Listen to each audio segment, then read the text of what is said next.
दोस्तों, दूसरे राज्य में मजदूरी करने गया फिर से एक बिहार का लाल काल के गाल में समा गया।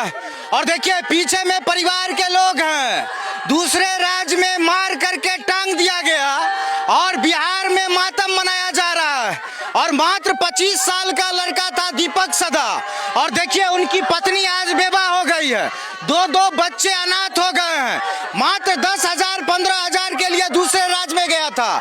ठेकेदारी में बुला करके ले गया था, फैक्ट्री में काम लगवाया था, काम करवा लिया, और जब पैसे की मांग हुई तो लड़के को मार करके टांग दिया गया।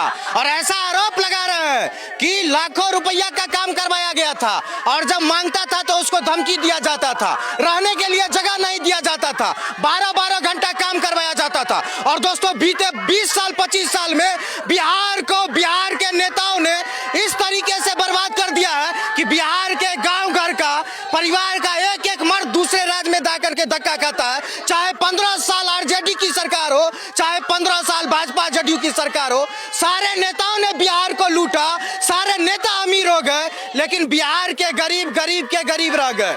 हर साल बिहार से करोड़ों युवा ट्रेन में बस में ठूस करके धक्के खाते हुए दूसरे राज्य में जाते हैं, 12-12 घंटा काम करते हैं, 8,000 10,000 की मजदूरी खाते हैं, और वो पैसा भी नहीं दिया जाता है ठीक से। और ज्यादा मांगने पर कुत्ते की तरह मार करके फांसी के फंदे पे लटका दिया जाता है। उठाइए इनको, उठाइए। और देखिए बहन है, लड़की की बहन है ये। और देखिए लड़का का पत्नी है, गोद में छोटा सा बच्चा है। बताइए, इस बच्चा को अभी अपने बाप का चेहरा भी नहीं पता होगा। बच्चा अनाथ हो गया, अभी जन्म ही लिया था, बाप दूसरे राज्य में कमा रहा था, बच्चे के लिए दूध और राशन की व्यवस्था कर रहा था पैसा कमा, लेकिन ये बच्चा अनाथ हो गया। इसको ये भी नहीं पता होगा कि इसकी माँ किस लिए रो रही। एक बच्ची देखिए यहाँ पे, अभी ठीक से अपने पैर पे खड़ी भी नहीं हो पाई है, बच्ची यतीम हो गई।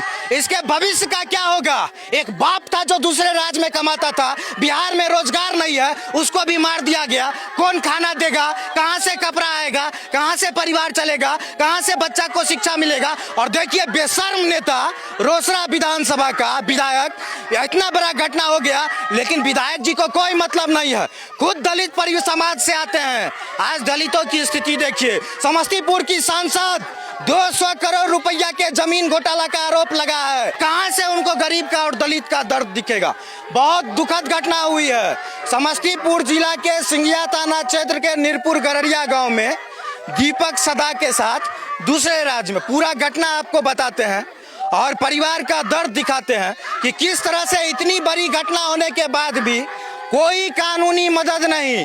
बिहार का लोग दूसरे राज्य में जाता है, कमाता है, कुत्ते की मौत मारा जाता है, लेकिन कोई कानूनी मदद नहीं मिल पाता है। कोई सरकार नहीं, कोई नेता नहीं, कोई संगठन नहीं, कोई कार्यकर्ता नहीं, सब छोड़ देते हैं। सिर्फ इनका वोट लेते हैं, दलितों के नाम पे सरकार बनाते हैं और अपने परिवार को माला माल बनाते हैं। और देखिए लड़का का माता है, क्या बीत रही होगी इनके दिल पर।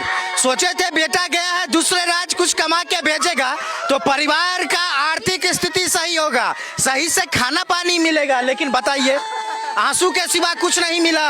और आंसू के सिवा कुछ नहीं मिलता है आम आदमी को बिहार में, मिलता सिर्फ नेताओं को। तनी बात करियो माता जी, तनी शांत होइए आप लोग।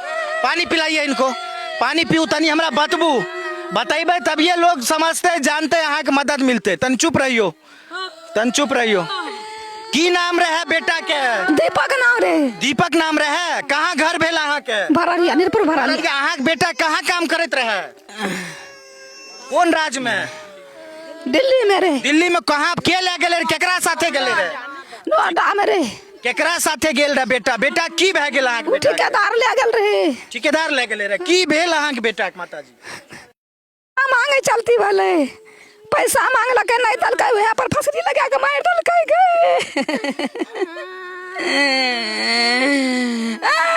लाश देखलिए न बेटा के? लाश आयल घर पर। घटना का 3 दिन से ज्यादा बीत गया है, परिवार के लोग अभी तक लाश को नहीं देखे। सोचिए किसी मंत्री नेता का बेटा मरा होता तो हेलीकॉप्टर से लाश लाया जाता। बहुत दुखद घटना है। इधर पत्नी है इनकी, कितना साल शादी कब शादी हुआ था?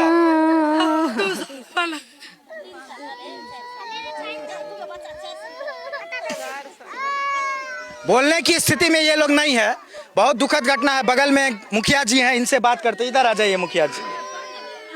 क्या घटना है, थोड़ा विस्तार में बताइए हम, क्या हुआ? घटना दीपक, हम लोग को कल जानकारी मिली कि अपने मुसहरी टोला में, महादली टोला में उपिंदर सदा उनका लड़का दीपक वहाँ नोएडा में काम करने गया हुआ था और किसी कंपनी में काम कर रहा था। उसका लाश मिला है, वो पेड़ में लटका हुआ था जो फंदा लगा के। उसके बाद हम भी यहाँ पे आए तो सारी बात की जानकारी प्राप्त होने के बाद हमको भी जानकारी मिली कि दीपक वहीं पे ग्रेटर नोएडा में शायद फूड प्रोडक्शन का काम हो रहा था उसमें, तो उसी में कोई ठेकेदार उसको ले गया था और वहीं पे अपना वो काम कर रहा था बहुत दिनों से। दीपक शायद 3 साल पहले से वहाँ पे था और इस बीच में 6-7 महीना पहले भी गया था उसी कंपनी में। और वही ठेकेदार जो पहले ले गए थे वही इस बार भी ले गए और वहाँ पे उसको मार के वो लटका दिया गया। और जानकारी मिली कि शायद वो पेमेंट के चक्कर में जो मजदूरी किया था वो पेमेंट शायद ससमय नहीं मिलने के कारण उसके साथ ऐसा किया गया, मार के लटका दिया गया। और आप लोग के तरफ से क्या मदद हो? अभी लाश कहाँ है लड़का का? लाश तो सुनने में आ रहा है कि लाश को मतलब ठेकेदार से भी हमारी बात हुई थी कल कि आप जब ले गए तो सारी जिम्मेवारी आपकी बनती है, क्योंकि यहाँ से आप दीपक को ले गए थे और गार्जियन के नाते तो उसके साथ आप ही थे और अभी भी हैं वहाँ पे। तो ये घटना जो घटी है तो सारी जिम्मेवारी आपकी बनती है। आप अपनी जिम्मेवारी से भैया भागिएगा नहीं, क्योंकि गरीब आदमी है, महादलित है, छोटा 2 बच्चा है, पिता को भी पैरालिसिस 3-4 साल पहले मार दिया है। घर की स्थिति बिल्कुल दयनीय है। और घर एक बार दिखाइए, देखिए दीपक सदा का घर, और घर की स्थिति देखिए किस तरह से मिट्टी के दीवार पर फूस का टाटी चढ़ा हुआ। और यही अमूमन स्थिति यहाँ पे सारे परिवार की है। सारे लोगों को यहाँ पे इसी तरह के फूस के घर में रहना पड़ता है। और चारों तरफ धीरे से दिखाइए, इनके समाज के चारों तरफ लोग खड़े हैं। ये सारे दलित समाज के, गरीब समाज के लोग हैं जो आज दीपक के मौत का तमाशा देखने के लिए आए। और ये लोग देख रहे हैं कि कैसे इनके समाज का बच्चा दूसरे राज्य में जाता है, ठेकेदार ले जाता है, उसको मार दिया जाता है, लेकिन ठेकेदार के तरफ से, प्रशासन की तरफ से कोई मदद नहीं दिलवाता।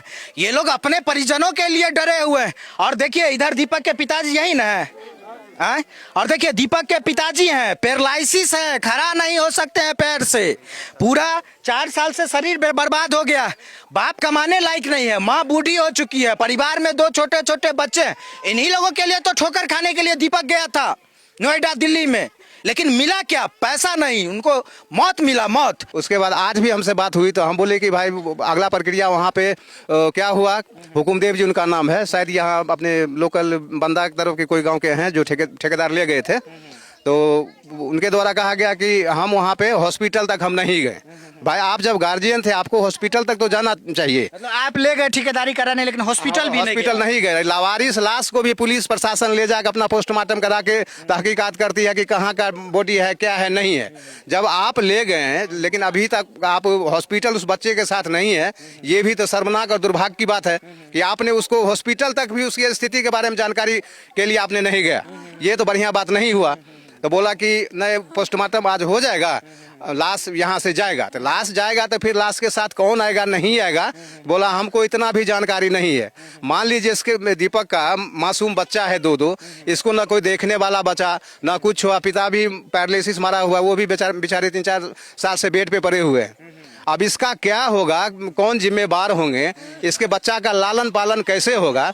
अब जो घटना होनी थी, क्योंकि अगर वो कोई अमीर परिवार से या अदर कास्ट से होता तो सारी जिम्मेवारी और तहकीकात तक, वहाँ तक इन्वेस्टिगेशन तक होता, लेकिन इनको ना कोई जाने वाला है और ना इनको अभी तक कोई फोन आया है। सिर्फ एक कॉल आया था सिर्फ ठेकेदार का कल कि आपके पति या बेटा दीपक ऐसे कर लिया। उसके बाद कोई रिस्पॉन्सिबिलिटी वाली बात उनके साथ कुछ भी नहीं है। अब डेड बॉडी वहां से आ रहा है, उसके बाद क्या होगा, इनको तो मुआवजा मिलनी ही चाहिए, कम से कम कानूनी कार्रवाई भी होनी चाहिए, ताकि भविष्य में इस बात पर रोक लगे कि प्रवासी मजदूर बिहार से जो जाते हैं, यहाँ बिहारियों का यहाँ नोएडा का नहीं, यूपी का नहीं, मतलब बिहार से जहाँ भी भारतवर्ष में जो भी लेबर मजदूरी करने के लिए जाते हैं, आए दिन इसी साल कितना घटना को अंजाम दिया गया मजदूरों के साथ। आज मजदूरी करने के लिए जाता है बेचारे 1500 2000 रुपया लेके, वो भी कर्ज लेके, ट्रेन का खर्चा लेके जाता है वहाँ तक कि हम 1 महीना बाद हम भेज देंगे, लेकिन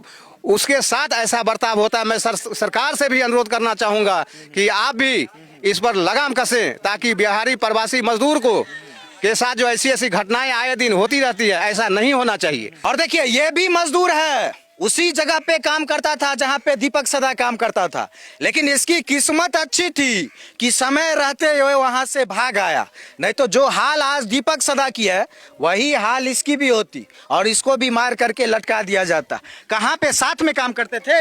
हम लोग साथ में काम करते थे, साथ में काम करते थे। तो वो तो दूसरा रूम में रहता था, हम सब दूसरा रूम में रहते थे, साथ में काम करते थे। वो आता था, हम लोग को कभी कभी मिलता था और उसके बाद अपना काम करते थे। तो अलग अलग जैसे पार्टी, हल्का इसको अलग अलग जैसे पार्टी रहता है तो अलग अलग पार्टी में उसको काम करते थे। तो वो तो अच्छा से था, हम सब नया नया आदमी थे, गए उसमें रूम में हम सबको रहने नहीं देते थे।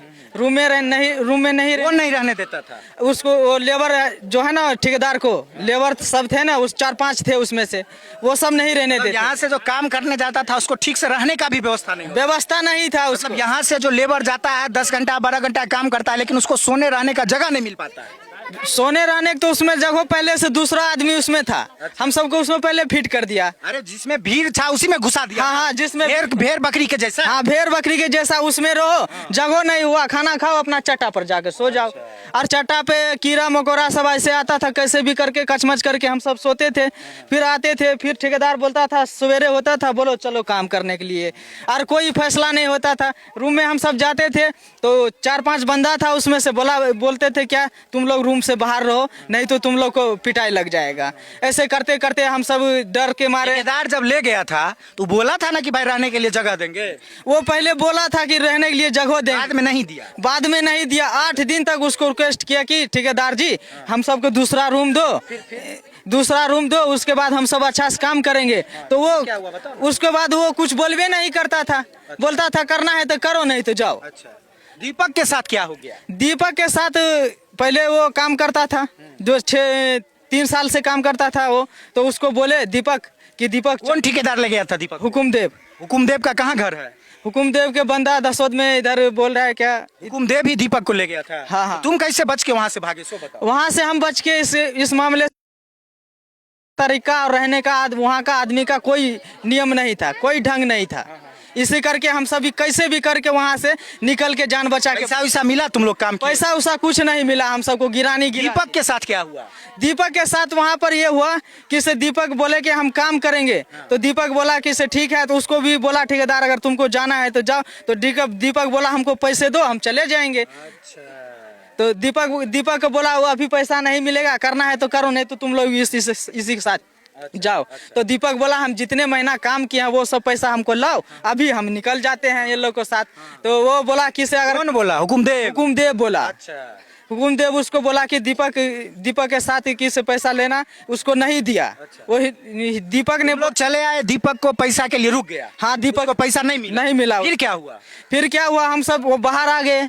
दीपक को बोले चले आने के लिए, दीपक नहीं आया। उसके बाद उसको पहले ही से हम सब थे साथ में, तो बोल रहा है तू सब भी जाएगा, नहीं तो तुम लोग की भी मारेंगे पीटेंगे, जान से मार देंगे। हुकुमदेव बोलता था? हुकुमदेव का जो साथ में गुंडा सब था वो सब बोलता था, मुंशी सब। फिर क्या हुआ? दीपक को क्या हुआ बताओ? दीपक को बोला वहाँ पर, तो वो दीपक रुक गया। दीपक रुक गया तो उसके बाद उसको पैसा मांगा होगा, दीपक के नहीं दिया होगा, अपना मार पीट के फंसरी लटका दिया होगा। बस 12 घंटा काम करवाया जाता है? नहीं, 18-19 घंटा काम करवाता था। 18-19 घंटा? हाँ। और उसके बाद न खाने का ठीक, न सोने का, नाश्ता होने का ठीक। और उसके बाद जब पैसा मांगता था तो मारता पीटता? हाँ, मारता पीटता। और तुम लोग कितना महीना काम करके भागे? हम सब कब से 4-5 महीना 4-5 महीना काम करवा लिया, रहने का जगह नहीं दिया, खाना नहीं दिया, और पैसा मांगा तो तुम लोग को मारा पीटा गया, धमका करके भगा दिया। और दीपक पैसा के लिए रुक गया। कि हमको पैसा मिलेगा तो हमको मजबूरी है भाई, हमको घर पर हम पैसा के लिए जाएंगे, लेंगे तब हम 19-19 घंटा काम, 18-18 घंटा काम, 16-16 घंटा काम। बिहार का मजदूर दूसरे राज्य में ले गया, ठेकेदार ले गया बिहार के मजदूर को दूसरे राज्य में मजदूरी करवाने के लिए। 18-18 घंटा काम करवाया, बंधुआ मजदूर के जैसा, भेड़ बकरी के जैसा किसी रूम में ठूस करके सुलाया। और जब पैसा मांगने की बारी आई तो गंदा गंदा गाली दिया और लात जूते से मारा पीटा और धमकाया। बहुत सारे मजदूर गए थे इस गांव से, सारे लोग डर से भाग आए अपना पैसा छोड़ करके जो ये काम किए थे। लेकिन दीपक सदा रुक गया, बोला हम जितना काम किए हैं मेरा पैसा दे दो, मेरे घर में अपंग बाप है, बूढ़ी माँ है, 2 छोटे छोटे नवजात बच्चे हैं, मेरी पत्नी है, उसी के लिए तो हम कमाने आए थे। लेकिन उसको पैसा नहीं दिया गया और जब ज्यादा पैसा मांगा तो हुकुमदेव और उसके गुंडों के द्वारा उसको मार करके फांसी के फंदे से लटका दिया गया। और देखिए मार दिया गया, उसके बाद न तो ठेकेदार ने घर पे बताया, न फैक्ट्री वाले ने बताया, और अपने जवाबदेही से भाग गया। न तो बिहार का प्रशासन कुछ कर पाया, न ही नोएडा का प्रशासन मदद कर पाया, और बिहार सरकार और बिहार सरकार के मंत्री विधायक सारे चुप्पी मारे हुए हैं और परिवार के लोग यहाँ पे बिलख रहे हैं। यही स्थिति है। शायद लाश आने वाली है, पोस्टमार्टम शायद हुआ है। परिवार के लोगों से आग्रह करेंगे कि वहां जा करके हुकुमदेव पर जो आरोप लगा रहे हैं आवेदन दे, जांच करवाए, और जो भी दीपक सदा के हत्या का या उसकी किस तरह से जान गई है उसकी जांच हो, जो भी जिम्मेवारी तय होती है उसको फांसी की सजा होनी चाहिए। और दीपक सदा जैसे हजारों लोग, लाखों लोग मजदूरी करने दूसरे राज्य जाते हैं ठेकेदारी के सिस्टम से, भेड़ बकरी के जैसे टॉर्चर किया जाता है, कुत्ता के जैसा जीवन बना दिया जाता है, सही से खाना नहीं दिया जाता है, और अंत में मौत दे दिया जाता है इन लोगों को, और लावारिस अवस्था में लाश आता है, जला दिया जाता है। सरकार के कान पे जू नहीं रेंगता है। सरकार इसी तरह से चुनाव में आती है, जिंदाबाद का नारा लगवाती है, वोट ले लेती है, सरकार बना लेती है, फिर संपत्ति इकट्ठा करती है, लूट मचवाती है पूरे बिहार में, गरीबों को ठगा जाता है और कुछ नहीं दिया जाता है। गरीब गरीब के गरीब रह जाते हैं और अमीर लोग 200-200, 300 करोड़, 1000 करोड़ की प्रॉपर्टी बना लेते हैं।